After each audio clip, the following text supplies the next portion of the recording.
Hello, hello, hello. Thank you all for coming, and I'm very excited to be here and honored to share my story with you all today. I think what better than to have a student be at a TEDx conference at a college, especially talking about the pertinent topic of anxiety.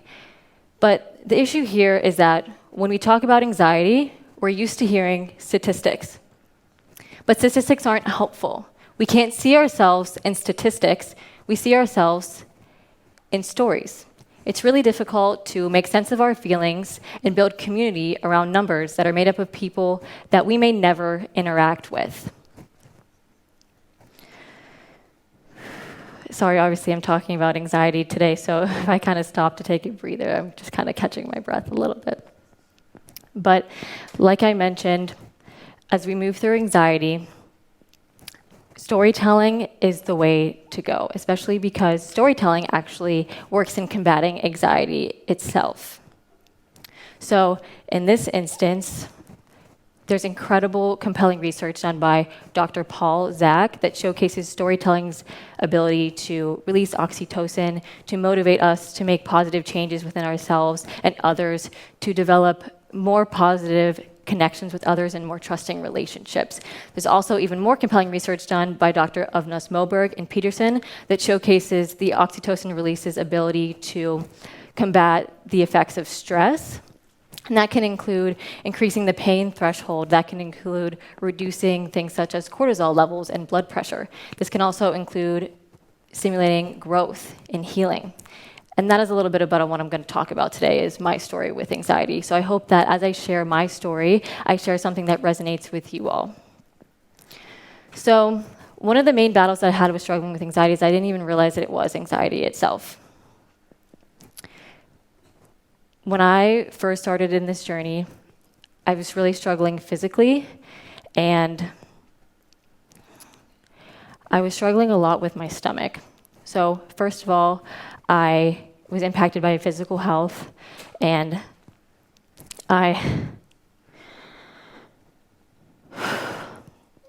sorry. Within physical health, I was really constantly exhausted. I was experiencing nausea. I was experiencing panic attacks, and I was experiencing dizziness, and I was losing weight. So because of this, I was really never able to stay present and actually enjoy the moment. I was always just trying to get through every day. And this was really hard for me because when I was sitting in the classroom trying to learn, I was really just focusing on not trying to get sick in public. When I was trying to participate in my sport, I felt like I was running through mud. When I was trying to get involved in my relationships, I wasn't very mindful and I couldn't give them my all, so therefore those struggled as well. So now that we learned a little bit about my struggle with anxiety, I want to talk about how we can apply a narrative to our own lives using the ART acronym.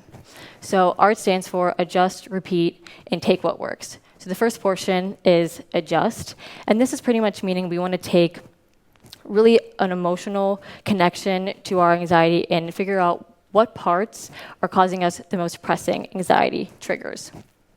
So we want to start with a negative feeling that we're experiencing from anxiety and turn that into a positive feeling. So we start by making an adjustment. So some adjustments that I made was, first of all, I talked about experiencing the state of my stomach. So I've learned that there's a group of foods mixed with poor gut health from anxiety, that whenever we actually eat those foods, it actually escalates the states of our stomach and digestive patterns. So one of the first things that I had to do was cut out dairy, and at least with all the alternatives that we have today, you might think that this is something easy to do, but when you think about all the things that have dairy in them, all the amazing things, you can understand why I might potentially be a little bit sad about this. Another thing that I talked about was losing weight.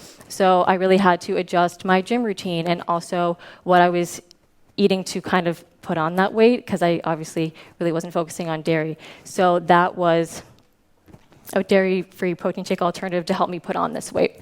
Another thing was that I wasn't able to be very mindful in my relationships. So I really had to make some hard decisions in order to focus on myself and put my energy into that versus caring about what other people thought so much.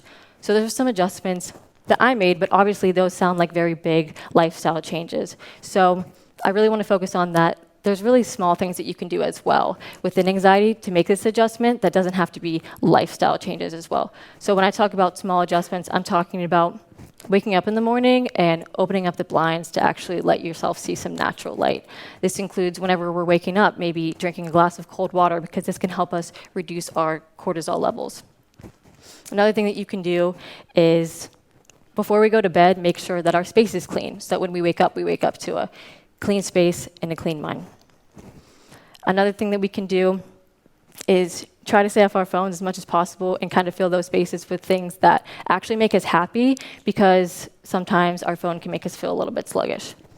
So those are some smaller things that I wanted to focus on to kind of share that lifestyle changes to cope with anxiety don't have to be these huge endeavors. The importance is to notice that we're starting with a negative feeling that anxiety is causing from us, and how do we move through that and turn that into a positive feeling?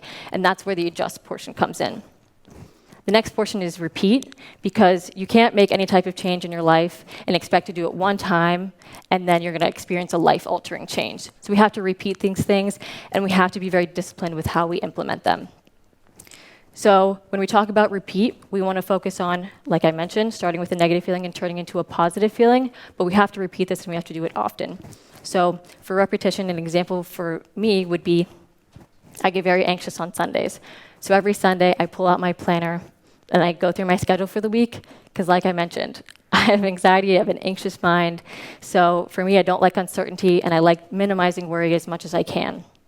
So that's where the repeat portion comes in. But as you can tell, I kind of mentioned, like, this is what I do on Sundays. It feels automatic. It's what I automatically do, because making adjustments and experiencing anxiety can take up a lot of mental capacity. So we're trying to figure out what kind of adjustments we can make and how can we make it easier to implement. Because when we're experiencing anxiety, we don't want something huge that feels large to tackle. We want something that feels automatic, that we can just do routinely. It's mindless. This is what we do. So that's what I did on Sundays.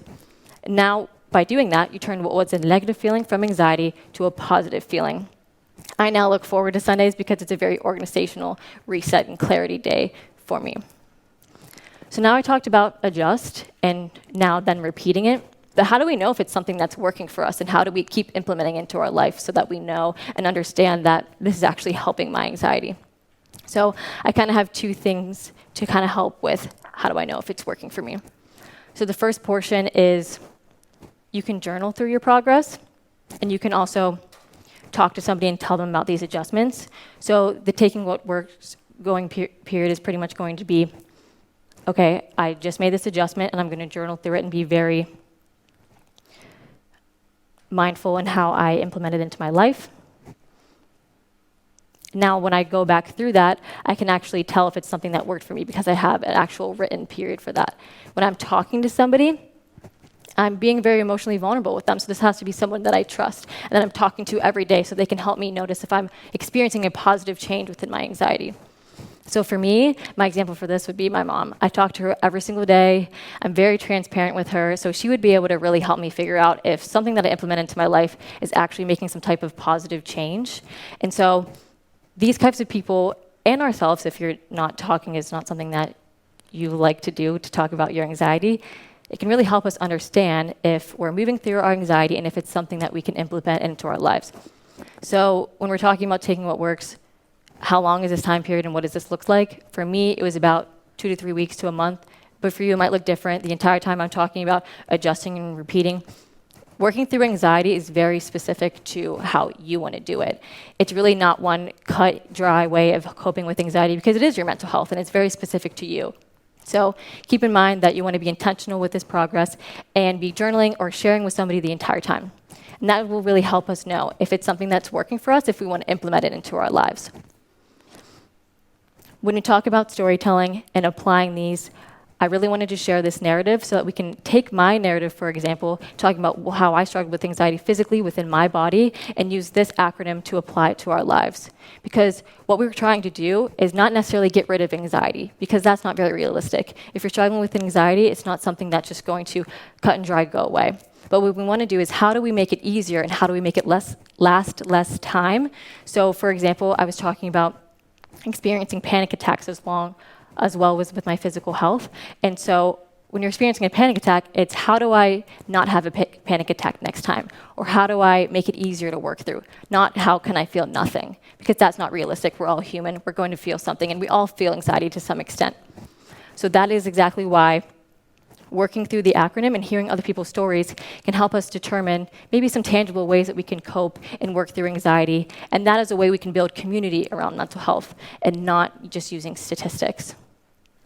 So like I mentioned, I will always have anxiety, and that's not a bad thing. I just had it too often and too much of it. But in moderation, anxiety can actually be really good for us. So anxiety has actually made me the person that I am today, and I take pride in that. So it's not going to actually just completely go away. Nobody that has anxiety says, I did it, I figured it out, I know the cure. So moving through anxiety and getting tangible ways of coping through it by building community is the way that we're going to get through it together. It'll make us feel heard and seen. And I really want to breathe humanness back into anxiety versus just focusing on the sciencey, the statistics about how many people actually experience anxiety.